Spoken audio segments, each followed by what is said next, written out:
¿Qué es un retiro de meditación vipassana? ¿Qué es esto de vivir durante 10 días en modo monje, silencio absoluto? ¿Se trata de una secta esto del Dhamma? Bueno, en este vídeo voy a contarte mi experiencia directa. Acabo de llegar de uno de estos retiros de 10 días viviendo en modo monje y quiero responder a todas las preguntas que yo me hacía antes de ir a este tipo de retiro, por si tú, por ejemplo, estás pensando en hacer uno de estos retiros o sabes de alguien que está pensando en hacerlo.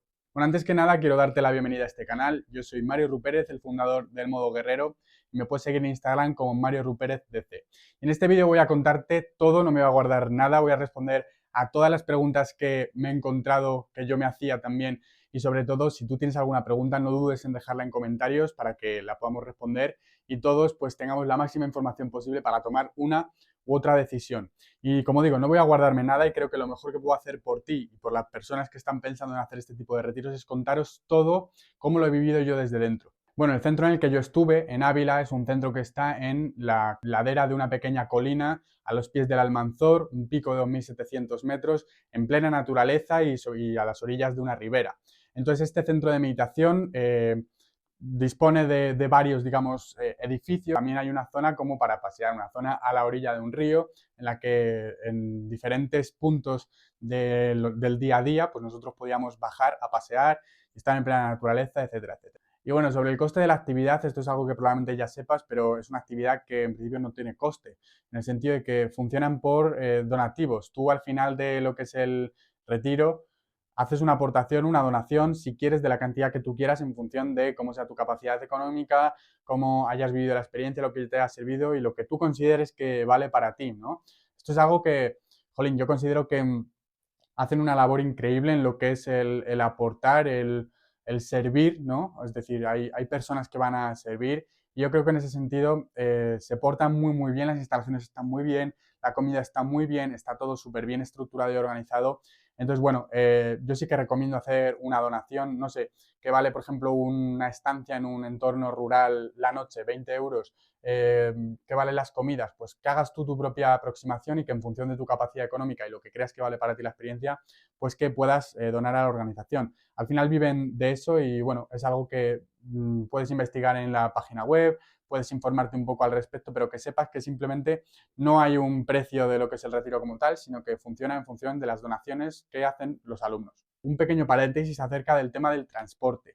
La organización tiene autobuses de transporte desde, yo no me fijé muy bien, pero desde las ciudades principales, por ejemplo desde Madrid, sale un autobús lleno de estudiantes que van directamente a lo que es el centro de meditación. Pero también tienes la posibilidad de tú ir en coche y dejar el coche en un aparcamiento que hay ahí y te olvidas. Durante esos 10 días te olvidas. Y bueno, probablemente te preguntes qué es esto de la meditación vipassana. Y para que me entiendas, resumiendo muy brevemente, es el conjunto de enseñanzas y sobre todo la aplicación técnica, la aplicación práctica de las enseñanzas del Buda, que el Buda pues probablemente te suene por ser uno de los mayores maestros espirituales de la historia de la humanidad. Y bueno, por si no lo conoces, es un señor que nació en Birmania, en la India, hace unos 3100 años y que, bueno, su historia se resume en que a los 5 años el tío ya meditaba, a los 35 años, después de bueno, mucha práctica, llegó al estado de iluminación y desde los 35 hasta que murió a los 80, pues se dedicó a servir, a promover lo que es el Dhamma, que son pues un conjunto de enseñanzas y sobre todo pues lo que es la meditación vipassana. Pues bien, en España hay dos centros de meditación vipassana que están, digamos, dentro de la organización de lo que es el Dhamma y uno de ellos está en Ávila, que es donde estuve yo, y otro de ellos está en Barcelona y son centros de meditación en los que diferentes estudiantes de diferentes partes del mundo, yo ahí he confluido con personas de Portugal, de Francia, de Estonia, de muchos lugares del mundo, pues se reúnen para que durante 10 días llevar a cabo este retiro del silencio, vivir durante 10 días en modo monje. Y bueno, sin entrar mucho en detalles en lo que es la parte técnica, porque no me considero un especialista como para explicártela en profundidad, pero para que me entiendas en términos prácticos, lo que es el Dhamma es el conjunto de enseñanzas del Buda, o sea, lo que es la filosofía por completo, que tiene una serie de preceptos, una serie de pues, instrucciones y se basa, digamos, en lo que el Dhamma llama la ley natural, ¿no? Entonces, el conjunto de técnicas que engloban lo que es el Dhamma se resumen, entre otras cosas, en la meditación Vipassana.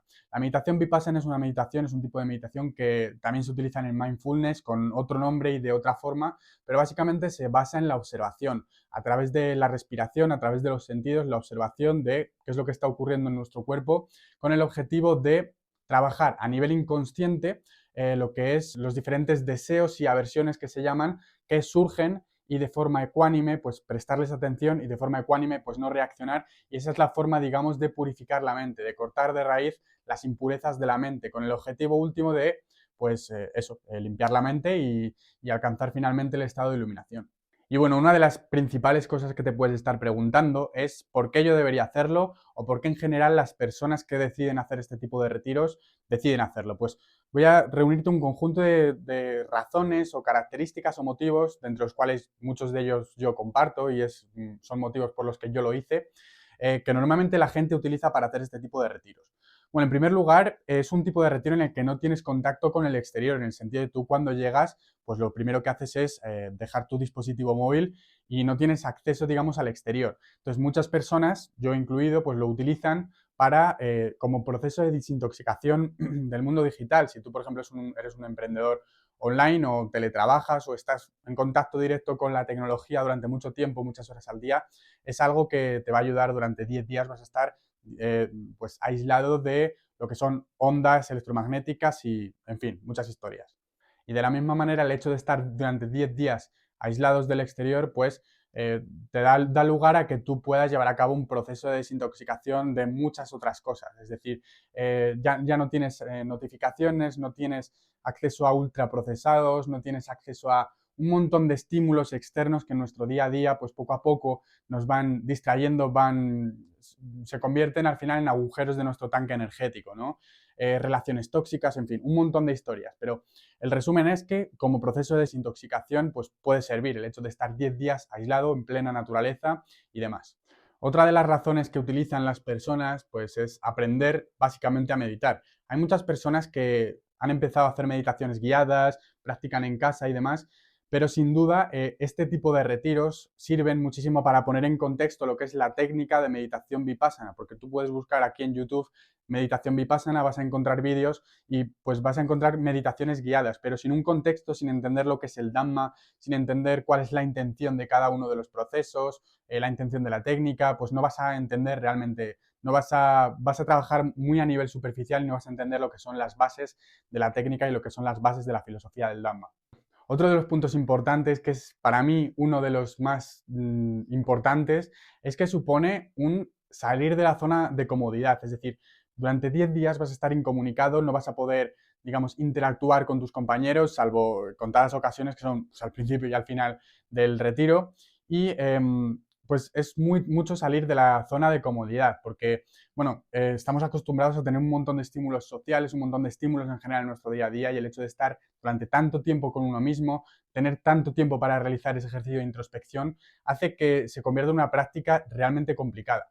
En mi experiencia, pues no es que sea imposible llegar a los 10 días, pero tampoco es sencillo. Es decir, de a lo mejor pues todos los estudiantes que fuimos en mi retiro, hubo algunos que no llegaron hasta el final, y es normal, en todo en la vida, por estadística, hay personas que empiezan algo y no lo terminan.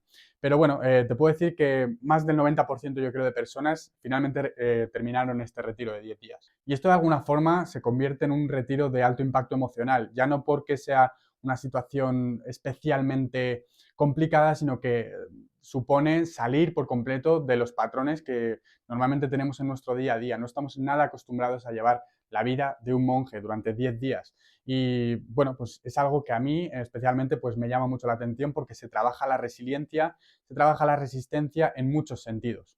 Y bueno, otro de los motivos por los que las personas pueden llegar a plantearse el hacer este tipo de retiros es por una búsqueda interior, un sentido de trascendencia, el buscar el propósito de la vida de uno, autoconocimiento, descubrir heridas emocionales, sanarlas a través de esta técnica de meditación vipassana y en definitiva lo que es esa búsqueda más espiritual. Puede servir también como un trampolín si tú, por ejemplo, te estás planteando en hacer algún tipo de viaje espiritual de más tiempo, pues hacer un retiro de meditación vipassana de 10 días pues puede ser un buen trampolín y es algo que para iniciados, para personas que se quieren iniciar en el mundo de la espiritualidad, es muy, muy adecuado.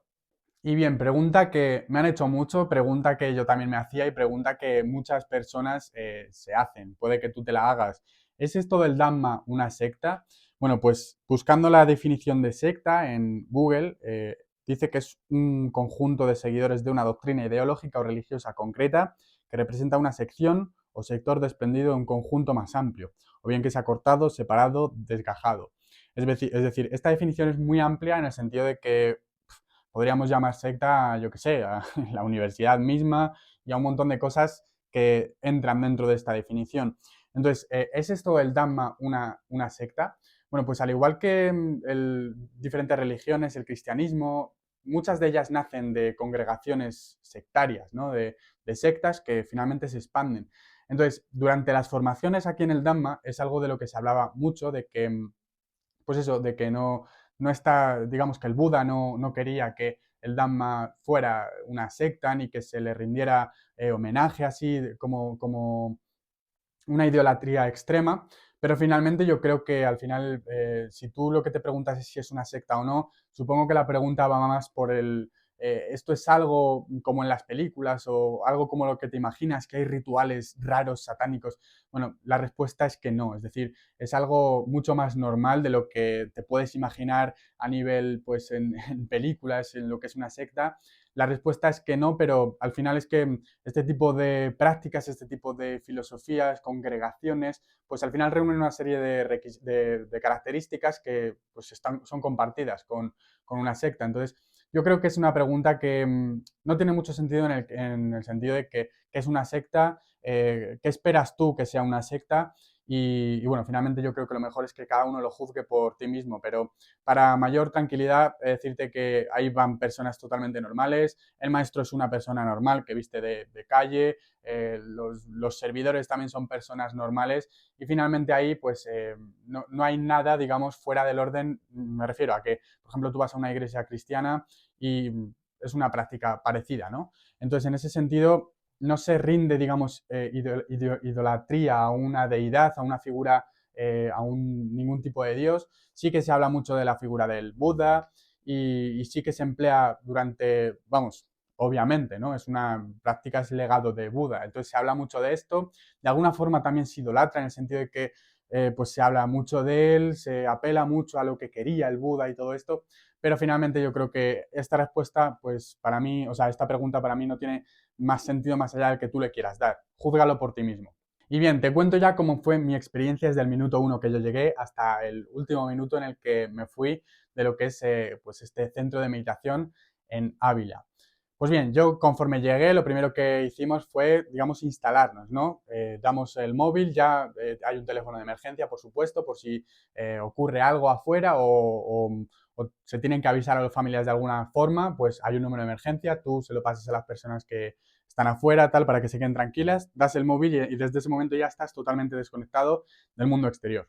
Acto seguido a mí, pues me acompañaron a lo que era mi habitación, yo compartí habitación con un chico estonio, con otro chico indio, con otro chico español, con otro chico colombiano, es decir, hay personas de todas las culturas, portugueses, de todo, ¿no?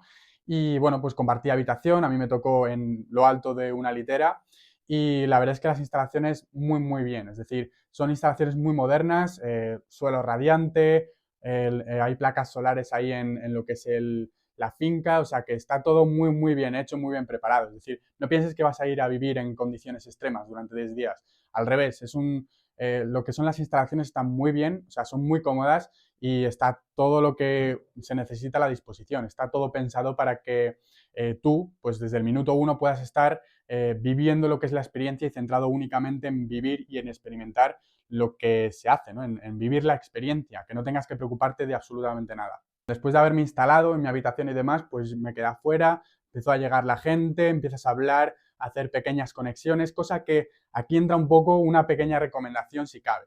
Mi recomendación es que si tú quieres realmente vivir en profundidad lo que es un retiro de meditación vipassana, intenta evitar hacer muchas relaciones con las personas que van a hacer el retiro antes del retiro. ¿Por qué? Pues porque son 10 días en silencio, 10 días en los que se intercambian, vamos, te cruzas con muchas personas y si tú has desarrollado una pequeña relación que haya dado pie a algún tipo de complicidad, pues ya dejas de vivir lo que es la experiencia de estar 10 días contigo mismo, sino que ya te cruzas con esa persona con la que has hablado, hay algún tipo de complicidad, surge la tentativa de hacer algún tipo de gesto, de distraerte de lo que realmente es el objetivo del retiro, que es centrarte en escuchar tus pensamientos, en estar contigo mismo, en observar pues lo que pasa por tu mente y pues todo ese tipo de estímulos no vienen bien, ¿no? Te sacan un poco de la práctica. Por lo tanto, mi recomendación es que no hagas muchas migas con la gente con la que va antes de hacer el retiro. Si puedes llegar eh, a última hora, en el sentido de que pues, no tengas tiempo para hablar con las personas, casi mejor.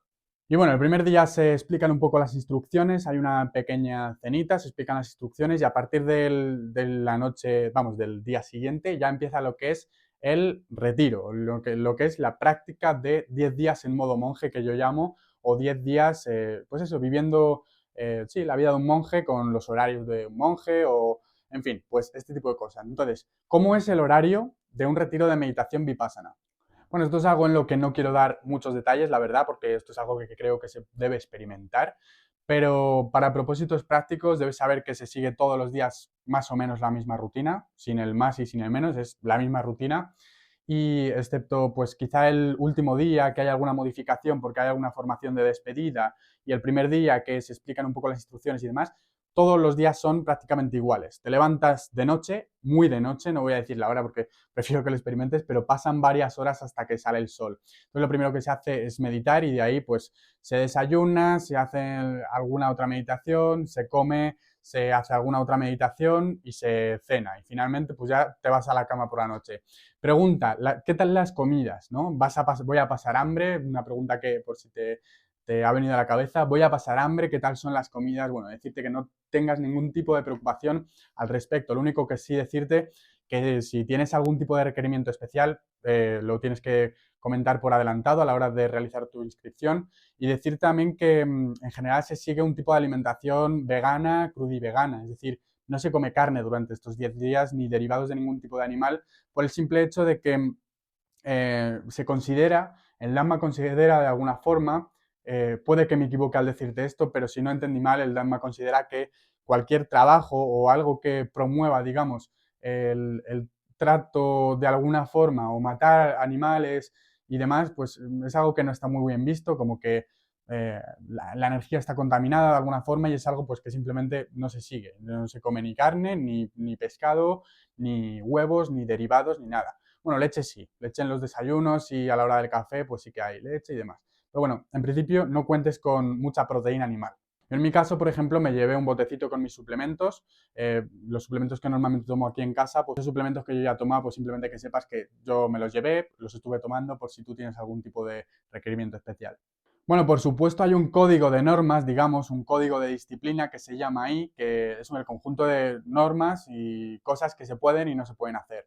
Entre las cosas que, por ejemplo, no se pueden hacer, pues tener contacto directo con los compañeros, interactuar o comunicarte de alguna forma con los compañeros. Al final, como te digo, se trata de vivir la experiencia de estar solo contigo mismo durante 10 días, ¿no? Es decir, observar tus pensamientos, tu mente y a través de la meditación vipassana que tú seas capaz de desarrollar la ecuanimidad, tu capacidad para sentir tu cuerpo y entender que es como es. O sea, no pretender que las cosas sean como tú quieres, sino observar la realidad, observar tu cuerpo, observar las sensaciones que ocurren en tu cuerpo y de forma ecuánime, pues tratar de no reaccionar ante el deseo y la aversión. Y esto, pues evidentemente te ayuda en tu día a día a mantener la atención, la escucha activa con las personas que te rodean a la hora, por ejemplo, de desarrollar un discurso como este, de tener las ideas mucho más claras. Pero bueno, de esto voy a hablar al final en las conclusiones finales. Y bueno, algunos aspectos prácticos o cosas que yo recomiendo llevar y no llevar porque no te van a hacer falta durante esos 10 días. Bueno, yo la verdad es que fui bastante preparado, me llevé una maleta llena de cosas, me llevé varias mantas, varias toallas, obviamente bolsa de aseo, ropa de sobra, varios pantalones y demás. Cosas que te pueden hacer falta y que no te olvides, aunque aún así te envían un mensaje y lo que es la organización antes de empezar el retiro te manda un mensaje con las cosas, las recomendaciones prácticas que tienes que tener en cuenta, ¿no? Cosas básicas que te tienes que llevar, toalla, tus propias mantas para meditar, etcétera. Pero bueno, cosas prácticas que yo considero. Unas chanclas para el baño 100%, o sea, son muy prácticas y te sirven pues para todo y esto en general en los viajes. Yo después de haber viajado un montón, he estado en muchísimos países, he vivido he estado en muchos hostales y tengo un poco de perspectiva al respecto. Te puedo decir que unas chanclas son una de las cosas más útiles que yo he encontrado que te puedes echar a la maleta. Por supuesto, varias toallas, ahí puedes lavar, es decir, en el sentido que no te lleves tampoco ropa para 10 días, una maleta llena como me llevé yo. Hay ciertos horarios, ciertos huecos en los que no hay una meditación como tal, ni son horarios de comida, sino que son espacio libre, en el sentido que puedes lavar tu ropa, puedes dar paseos por la naturaleza, puedes hacer diferentes cosas, ¿no?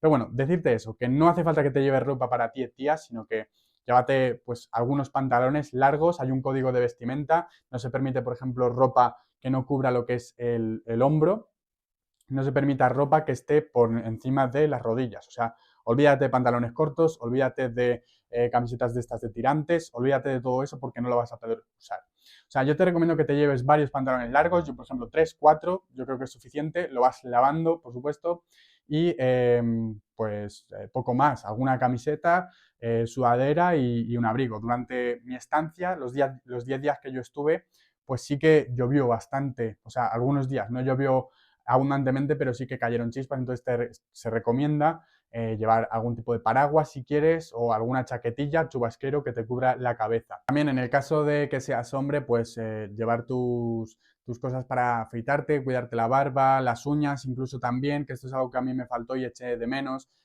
corta uñas y todo esto, pues porque son 10 días y un poco la higiene, hay que pensar también en higiene global, ¿no? O sea, no con llevarte cepillo de dientes, desodorante y pasta de dientes, creo que no es suficiente, ¿no? Entonces, ten en cuenta que son 10 días, entonces échate, digamos, los elementos que tú utilices para llevar a cabo tu higiene personal durante 10 días, ¿no? Piensa en eso, en corta uñas, piensa en secador de pelo, piensa en cremas si es que utilizas aceites esenciales, piensa en cortadora de barba, máquina de afeitar, lo que tú consideres. Pero bueno, ten en cuenta que son 10 días y en esto te insisto porque es muy importante la higiene. En este retiro en el que yo estuve, la verdad es que la higiene fue muy buena en el sentido de que todas las personas cuidaban su higiene, no me encontré con nada fuera de lo normal, ¿no? Es decir, al final estamos en una habitación de hombres, en un conjunto de hombres y en el caso de las mujeres ocurre lo mismo, ¿no?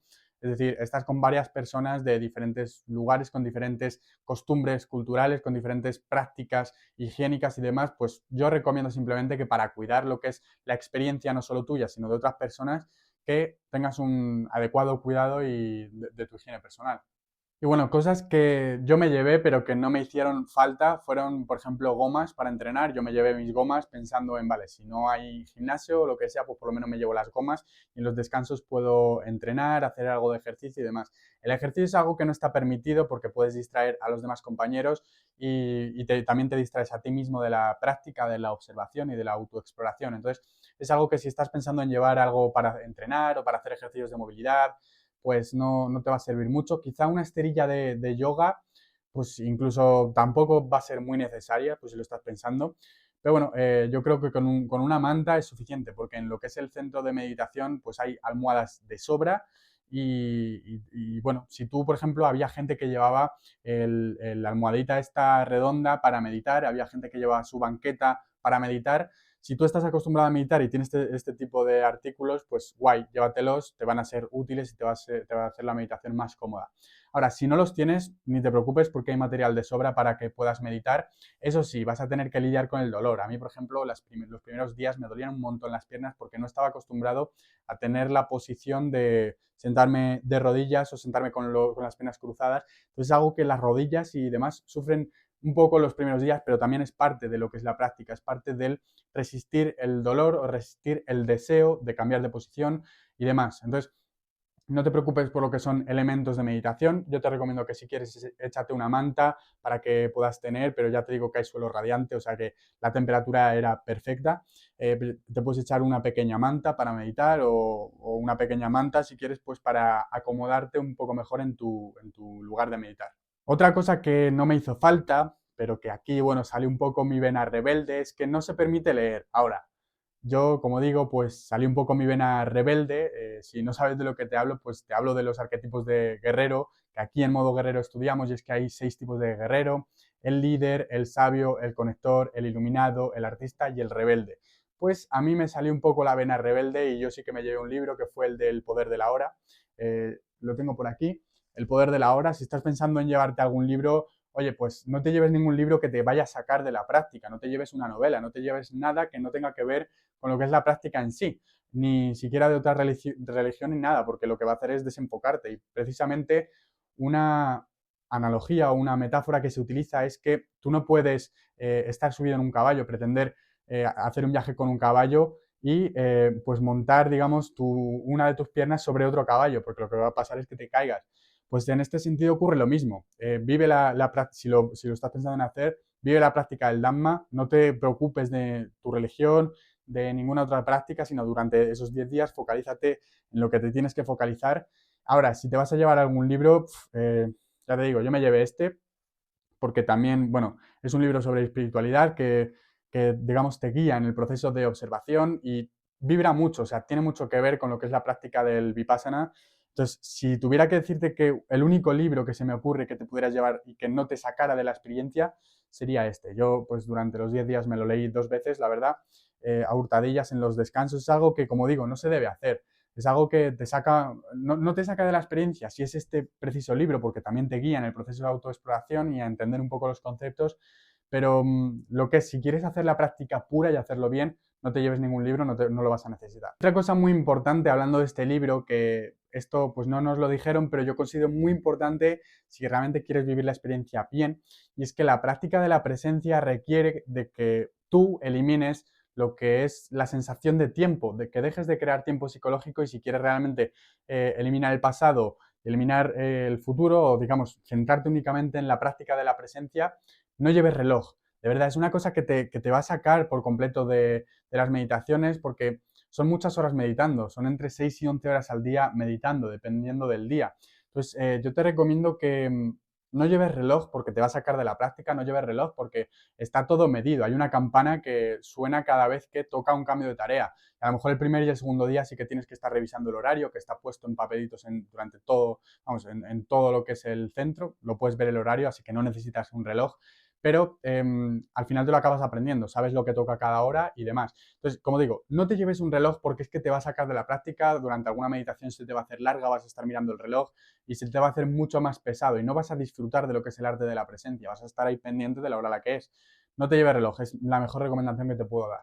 Y bueno, en cuanto a mi experiencia personal, cómo yo viví estos 10 días, es decir, a nivel psicológico, cómo fue para mí lo que es el reto de estar 10 días de esta forma, ¿no? Viviendo en modo monje, sin poder comunicarme con nadie y demás. Pues para mí, la verdad es que el tercero y el séptimo día fueron especialmente desgastantes, no voy a decir, tampoco voy a decir duros, sino que voy a decir intensos. Fíjate esta palabra, intensos, porque pese a que era un retiro de silencio y demás, son intensos a nivel mental. Tienes que lidiar una batalla con tu mente, una batalla con lo que tus pensamientos están constantemente procesando. Te vas a dar cuenta de que pese a que todos los días se hace lo mismo, hay días buenos y hay días peores. ¿Y esto qué nos enseña? Pues nos enseña simplemente que muchas veces estamos condicionados, digamos, por lo que nuestra mente y nuestros pensamientos quiere hacer de nosotros. Entonces, esta práctica, el Vipassana, es algo que para mí ha resultado un descubrimiento en el sentido de que entender que no eres tus pensamientos, que va a haber siempre deseos, aversiones, va a haber pensamientos negativos, positivos, pero sobre todo el aprender que no eres lo que piensas, sino que, digamos, eres el observador, testigo de lo que piensas, según habla Eckhart Tolle. Pero eso, que durante estos 10 días, pues la meditación vipassana te va a ayudar mucho a observar lo que ocurre por tu mente y eliminar sobre todo esos pensamientos negativos a través de la observación y de la ecuanimidad, la práctica de la ecuanimidad. Durante estos días van a saltar, digamos, emociones que estaban ocultas o traumas o heridas emocionales que estaban muy profundas porque lo que se hace es trabajar con la mente subconsciente, o sea, con la mente inconsciente, mejor dicho. Es decir, se trabaja con las sensaciones de tu cuerpo, observando las sensaciones de tu cuerpo. Entonces, en ese sentido, a nivel práctico, para que me entiendas, vas a sentir un incremento, al menos eso es lo que yo he sentido, un incremento de la agudeza mental. Es decir, vas a tener una claridad brutal y sobre todo vas a tener muchísimo más foco a la hora de hablar con las personas. Y esto es algo que yo noté el último día. durante el último día, ya que ya sí que puedes hablar con los compañeros, compartir qué tal ha ido la experiencia y demás, yo noté cómo todos teníamos una profunda agudeza mental, entre otras cosas porque se trabaja durante 10 días la atención, el foco y sobre todo pues porque no hay ningún tipo de estímulo externo que te distraiga como el móvil. Muchas veces estás hablando con una persona y está con el móvil pendiente y demás, no está presente en la conversación. Entonces, esto es algo que yo noté muchísimo. Entonces, en el día a día, el hecho de practicar vipassana, el hecho de practicar la observación consciente, la respiración consciente, el anapana, la técnica de observar la respiración y demás, pues te ayuda a desarrollar la habilidad o la función cognitiva de la atención y de la concentración. Y esto, pues, entre otras cosas, porque por supuesto el hecho de mantener la mente en calma y de trabajar la mente, en este sentido, la observación de la mente, pues tiene muchos otros beneficios que yo estoy seguro de que debo experimentar porque de nada vale meterte 10 días en un retiro de este estilo si luego no vas a continuar con la práctica. Entonces, yo esto es algo que al final se desarrolla, que debes continuar haciéndolo en la medida de lo posible, debes continuar con la práctica para experimentar todos los beneficios de la misma. Entonces, esto es algo que a mí yo estoy seguro de que me falta mucho por experimentar, muchos beneficios por descubrir de la práctica del Vipassana, que la verdad es que me ha gustado bastante. Y en ese sentido, pues para una persona no iniciada, en el sentido de que no ha experimentado nunca lo que es la meditación, este retiro le va a servir muchísimo para entender lo que es realmente trabajar con la mente, porque muchas veces habrás escuchado esto de que es importante conocerse a sí mismo, ¿no? Y esto lo dicen muchas culturas, muchos maestros, muchos sabios a lo largo de la historia, conócete a ti mismo.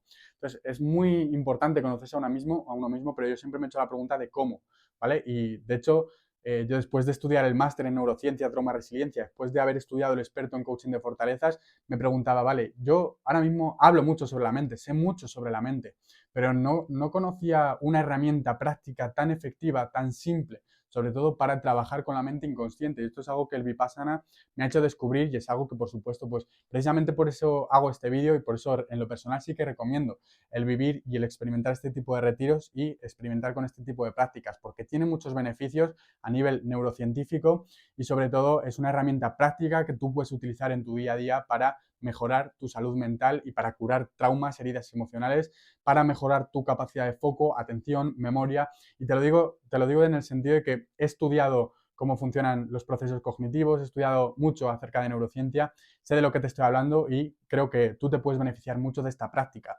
Ahora, te diría que dejes de llevar a cabo otro tipo de prácticas, dejes de lado tu religión, dejes de lado... No, simplemente te digo que experimentes, yo me lo tomo como un tipo de práctica más, una herramienta más que en mi día a día pues me puede servir y puedes combinarlas con otras en el sentido de que si tú, por ejemplo, estás acostumbrado a meditar de alguna forma u otra o a realizar visualizaciones, entiende que mientras no lo mezcles, no hagas durante la misma meditación ambas prácticas, pues puedes seguir haciendo una cosa y la otra. Es decir, durante la meditación vipassana, por ejemplo, visualizar o verbalizar es algo que no es recomendado porque te saca del objetivo último, que es la observación, ¿no? Pero sí que puedes a lo largo de tu día a día pues realizar observaciones, afirmaciones positivas, lo que tú quieras, visualizaciones, siempre y cuando pues no mezcles, digamos, diferentes prácticas. Y esto te lo digo según mi experiencia, no es una ciencia cierta, es simplemente una recomendación personal que después de yo mucho tiempo haber practicado este tipo de cosas, pues te puedo dar. Para cerrar un poco el vídeo, si tienes alguna pregunta, déjala en comentarios, echa un vistazo a los comentarios porque probablemente tu pregunta haya sido respondida. Y si tú ya has realizado esta experiencia y has llegado hasta aquí, pues coméntanos también en la cajita de comentarios cómo ha sido tu experiencia, alguna cosa que se me haya quedado olvidada, pues que pueda ayudar a los demás a tomar una decisión, si quieren experimentar lo que es el retiro de meditación vipassana, etcétera. Así que lo dicho, en resumen, para mí es una experiencia recomendable, es algo que tienes tú que valorar por ti mismo. Si tienes 10 días, si tienes muchas o pocas responsabilidades, te lo puedes permitir. Es algo que yo, pues en lo personal, recomiendo hacer simplemente por los beneficios a nivel práctico que tiene este tipo de técnica, dejando de un lado lo que son prácticas, dejando de un lado lo que es la idolatría, posible idolatría al Buda, este tipo de cosas. Plantéatelo si lo estás planteando pues como una herramienta práctica que conocer para mejorar tu vida y tu día a día, ¿no? Mejorar cómo tú trabajas con tu propia mente. Así que nada, te mando un fortísimo abrazo, te dejo en la descripción del vídeo el acceso al test del guerrero si tú quieres descubrir cuál de los 6 tipos de guerrero eres tú. Es un formulario de 24 preguntas y después de este formulario se te dice cuál de los 6 tipos de guerrero eres tú. Puedes ser guerrero líder, sabio, iluminado, rebelde, conector o artista, ¿vale? En función de, como digo, si estás más conectado con la energía masculina, femenina, si estás en un plano mental o en un plano físico. Esto te puede ayudar pues para complementar tu autoconocimiento. Nada, espero que te haya servido el vídeo. Si así es, compártelo y te mando un fortísimo abrazo. Chao, chao.